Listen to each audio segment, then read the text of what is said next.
থেকে আমরা দেখলাম শহীদ মিনারে প্রচুর ভিড়। কোথাও গিয়ে কি বিধানসভা ভোটের আগে একটা শক্তি প্রদর্শন আইএসএফ এর? 21শে জানুয়ারি আমাদের পার্টির প্রতিষ্ঠা দিবস আছে, করেছিলাম বিগত দিনে, আজকেও করছি, আগামী দিনেও করবো। সেই উপলক্ষে সামনে বিধানসভা নির্বাচন আসছে, স্বাভাবিকভাবে মানুষের মধ্যে একটা উদ্দীপনা আছে। 2021 নয়, এটা 2026। 2021-এ আমাদের নতুন দল তৈরি করেছিলাম, সেখানে মানুষ অতটা আমাদের পার্টির আইডিওলজি, চিন্তাভাবনা সম্পর্কে তারা ম্যাচ করতে পারেনি বা বুঝতে পারেনি। যত দিন যাচ্ছে পার্টির লক্ষ্য উদ্দেশ্য বুঝতে পারছে, সেই জন্য মানুষ আজকে কাতারে কাতারে এসে উপস্থিত হয়েছে। আইএসএফ এর আজকে মঞ্চ থেকে আপনি এবং আপনার দাদা আব্বাস সিদ্দিকী দুজনেই বললেন যে সরকার গড়বেন আপনারা, মুখ্যমন্ত্রী পদপ্রার্থী। দেখুন, আমরা এরকম নির্দিষ্টভাবে কাউকে পদপ্রার্থী করে আমরা লড়াই যাইনি কোনো ক্ষেত্রে। হ্যাঁ, নির্বাচনের সময় নির্দিষ্ট একটা ব্যক্তিকে ফর্ম ফিল আপ করাতে হয়, যদি না ওটা সিস্টেম থাকতো সেটা আমরা করাতাম না। তাও মানুষ তো মুখ্যমন্ত্রী পদপ্রার্থী বা কোনো মুখকে দেখে ভোট দেয়, যেমন মমতা বন্দ্যোপাধ্যায় একটা লাভটা কি হয়? উনি বলেন 294 আমি প্রার্থী, যে চাকরি চুরি, বালি চুরি, কড়া চুরি হচ্ছে, তখন তাদের দুটোকে দায়ভার নিতে পারে না। সেরকম আমরা করবো। আমরা সংগঠনকে বিশ্বাস করি। 2021-এও আমরা দেখেছিলাম আপনারা ব্রিগেড করেছিলেন এবং কানায় কানায় পূর্ণ হয়ে গিয়েছিল। এবারও আপনারা ব্রিগেড করবেন বলছেন, আপনার ভাইজান এসেও বললেন। তো সেক্ষেত্রে যেটা একটা বিধায়ক হয়েছে, আপনি বিধায়ক হয়েছিলেন, এবার কোথাও গিয়ে কি ম্যাজিক ফিগার কিভাবে আসবে? ডবল ডিজিটে মানে ডবল ডিজিটে এবার পৌঁছাবে। একটা থেকে কোন ডবল ডিজিট মানুষের ভোটে। যেখানে বিজেপিকে জেতাতে পারবেন না, সেখানে সিপিএম, কংগ্রেস বা আইএসএফ কে ভোট দিয়ে জেতান, কি বলবেন? এটা দিয়ে কি কোশ্চেন আমাকে করছেন বলুন? আমার কি কোশ্চেন? আমাকে কি জানতে চাইছেন? এটা থেকে বলতে হবে তো। দেখুন, সজাল বাবুর কথাই আমাকে ভোট দেওয়ার থেকে আমি বলবো দেবেন না কেউ আমাকে। আমি আমার স্পষ্ট কথা বলছি, আইএসএফ এর কথা বলছি। আমাদের বার্তা হচ্ছে সজল বাবু আর শুভেন্দু বাবুদের সাথে সাথে মমতা ব্যানার্জি, অভিষেক ব্যানার্জিকে হারানো। আমরা শুধুমাত্র মমতা ব্যানার্জিকে হারাবার শপথ নিচ্ছি না, আমরা আপকামিং ইলেকশনে মমতা ব্যানার্জি তথা তৃণমূল কংগ্রেস, শুভেন্দু অধিকারী, সুকান্ত মজুমদার তথা বিজেপিদেরকে হারাবার কথা বলছি।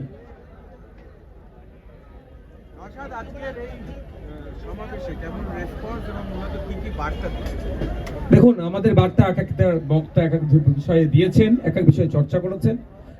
আমি যে বার্তা দিচ্ছি সমাজের কাছে, আপকামিং বিধানসভা ইলেকশনে যদি বাংলার মানুষ আমাদেরকে সুযোগ দেয়, আমরা একটা সুষ্ঠু সুন্দর সমাজ ব্যবস্থা গড়ে তুলব।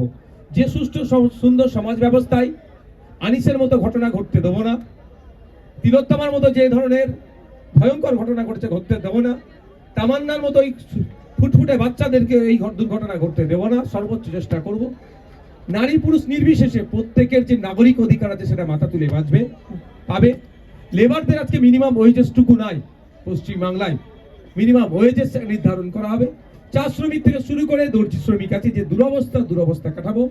স্কুলে শিক্ষক থাকবে, হসপিটালে ডক্টর থাকবে, গণপরিবহন ব্যবস্থা যে আজকে ধ্বংস হয়ে গেছে সেটা থেকে আমরা ফিরিয়ে নিয়ে আসবো। সাথে সাথে না আমাদের লাইফস্টাইল যে দুরবস্থা চলছে এটাও আমরা পরিবর্তন করার চেষ্টা করবো। এক কথায় বাংলার মানুষের শিক্ষা, স্বাস্থ্য, কর্মসংস্থানের মান উন্নয়ন আমরা করবো। আপনি বলছিলেন যে এসআইআর এ মানুষের যে হয়রানি, তার পিছনে তৃণমূল কংগ্রেস রয়েছে, কিন্তু তৃণমূল কংগ্রেস নেতা অনুব্রত মণ্ডল আজকে বলেছেন যে এসআইআর এর নামে বেশিরভাগ মুসলিমদের নাম বাদ দেওয়ার চেষ্টা করা হয়েছিল, কিন্তু আল্লাহ এবং ঈশ্বরের দোয়াতে সেটা করতে পারেনি, আমরা চুরি পরে বসে নেই।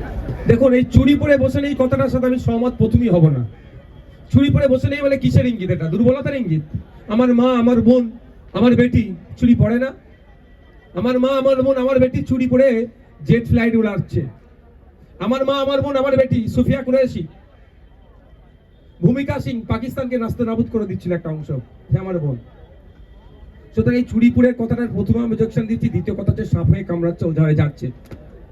1000 মাত্র কম্পিউটার অপারেটরের যদি দিত, এই দুরবস্থা তো হতো না নামের বানান ভুলের জন্য।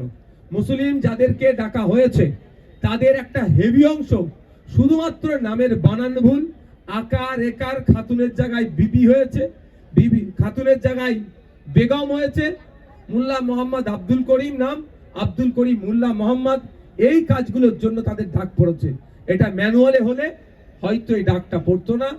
যখন এআই সহযোগিতা নিয়েছে, এতে ব্যর্থ নির্বাচন কমিশন, কিন্তু 1000 কম্পিউটার অপারেটর প্রোভাইড করলো না কেন রাজ্য সরকার? এর দায় কিন্তু রাজ্য সরকারের প্রতিও বর্তায়।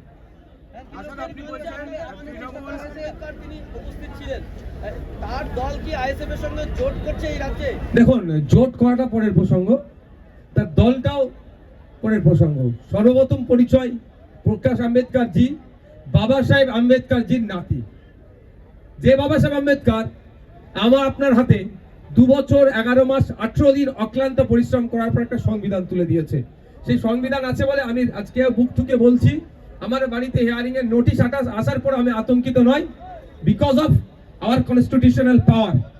ওখানে আর্টিকেল 326 আমাকে ভোট দানের স্বাধীনতা দিচ্ছে। এই হচ্ছে বাবা সাহেব আম্বেদকরের দেয়া সংবিধানের। সুতরাং তার পরিবারের একজনকে নিয়ে এসে আমরা এটা বাংলায় এই মুহূর্তে আজকে সাংবিধানিক সংকটের দিকে দেশ রাজ্য এগিয়ে যাচ্ছে।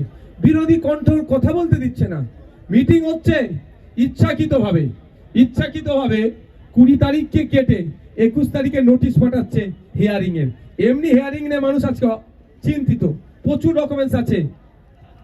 20 তারিখ ডেট হয়েছিল, কেটে 21 তারিখ করেছে। প্রচুর ডকুমেন্টস আছে, আমি জাস্ট দুটো আপনাদের দেখান, আপনারা অবাক হবেন। মানে কি এই প্রোগ্রামে না আসতে পারে, বিভিন্ন জায়গায় আতঙ্কের পরিবেশ তৈরি হয়েছে। দেখুন 20 তারিখটা কেটে 21 তারিখ করে দিয়েছে। 20 প্রিন্ট হয়ে এসেছে, 20 জানুয়ারি 2026 প্রিন্ট হয়ে এসেছে, পেনে কেটে 21 জানুয়ারি করেছে। এই ধরনের বিভিন্ন কৌশলে আতঙ্কের পরিবেশ তৈরি করে আমাদেরকে আটকানোর চেষ্টা হচ্ছে। আপনাদের কর্মীরা এখানে এসে অনেকে অভিযোগ করছেন বিভিন্ন জায়গায় বুথে বুথে তাদেরকে আটকানোর চেষ্টা করা হয়েছে, তারপরেও আজকে দেখলাম মাঠে কানায় কানায় মানুষের ঢল নেমেছে, কি বলবেন এটা নিয়ে? মানুষ স্বতঃস্ফূর্তভাবে আসছে।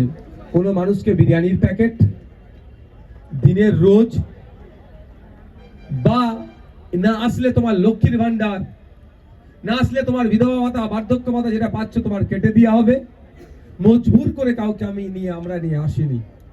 সবাই উদ্যোগে, নিজেদের উদ্যোগে অধিকার পাওয়ার জন্য অধিকার মহাসমাবেশে আজকে উপস্থিত হয়েছে। আমি প্রত্যেককে ধন্যবাদ জানাবো যে নানান বাধা বিপত্তিকে উপেক্ষা করে যে হাজার হাজার মানুষ এখানে উপস্থিত হয়েছে। এই শহীদ মিনার ময়দানে যে পরিমাণ লোক ছিল এর কয়েক গুণ বেশি লোক কিন্তু বাইরে, অর্থাৎ এখানে ঢোকার তারা জায়গাই পায়নি। আমরা চেয়েছিলাম ব্রিগেড ময়দানে করতে, কিন্তু ওখানে ল্যান্ডের যারা পারমিশন দেয়, জায়গাটা হচ্ছে আর্মিদের, এটাও আর্মিদের, তারা আমাদেরকে জানিয়েছেন এখন ওখানে ট্রেনিং চলছে, ফলে এই সময় দেওয়া যাবে না। আর আমাদের এটা নির্ধারিত দিন, ফিক্সড ডে, সেই জন্য আমরা বাধ্য এখানে করলাম। আইপ্যাক সংঘাতের আবহে কালকে আবার ইডি শীর্ষকর্তা তিনি কলকাতায় আসছেন। যারা প্রতীক জৈনের বাড়িতে রেড করতে গেছিলেন তাদের সাথে বৈঠক করবেন, রাজ্যপালের সঙ্গেও মিট করবেন ইডি অধিকর্তা। নির্বাচন আসলে কেন্দ্রীয় এই সংস্থাগুলির তৎপরতা বেড়ে যায়, বাংলার মানুষকে বোকা বানানোর। আরো ভালো ভালো খবর দেখতে সাবস্ক্রাইব করুন বাংলা হান্টের ইউটিউব চ্যানেল। বাংলা হান্টের আরো খবর দেখতে নজর রাখুন। বাংলা খবর মানেই বাংলা হান্ট।